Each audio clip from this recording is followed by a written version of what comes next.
বন্ধুরা, আজ আমি আপনাদের সাথে দেশি ট্যাংরা মাছ ও পেঁয়াজ শাক দিয়ে একটি রেসিপি শেয়ার করতে চলেছি। এর জন্য লাগবে নদীর ট্যাংরা মাছ আর কিছু সবজির সাথে অবশ্যই পেঁয়াজ শাক। এবার প্রথমে এই পেঁয়াজ শাক সহ সবজিগুলোকে কেটে নিয়েছি, আর দেশি ট্যাংরা মাছ যেগুলো সেগুলোতে নিয়েছি সামান্য নুন, হলুদ ও কিছুটা তেল দিয়ে সুন্দর করে মেখে নিয়েছি। কড়াইয়ে সর্ষের তেল গরম করে মাছগুলোকে প্রথমে সুন্দর করে এপাশ ওপাশ করে ভেজে তুলে নিয়েছি। এইভাবে সব মাছগুলো ভাজা হয়ে গেলে এবার যে তেলটা থাকবে সেই তেলে ফোড়ন দিয়ে দিয়েছি কিছুটা কালো জিরে।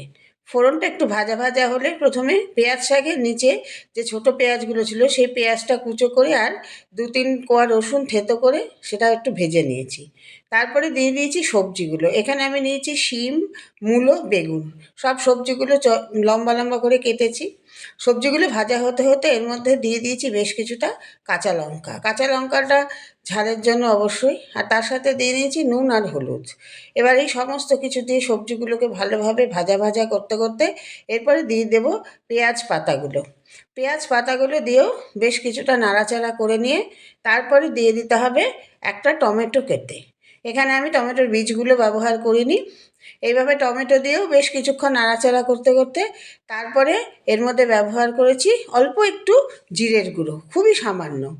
এবার সমস্ত মশলা সবজি দিয়ে একসাথে বেশ ভালোভাবে ভাজা ভাজা হলে এর মধ্যে দিয়ে দিয়েছি পরিমাণ মতো জল। জলটা বুঝে দিতে হবে, কেননা এটা মাছটার সাথে সবজিটা একদম মাখো মাখো হবে, বেশি ঝোল ভালো লাগবে না।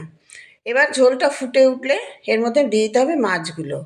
মাছগুলো দেওয়ার পর সবজির সাথে একদম ঠিকঠাক ফুটে উঠলে নামানোর একদম 2-1 মিনিট আগে দিয়ে দিতে হবে 1 মুঠো ধনেপাতা।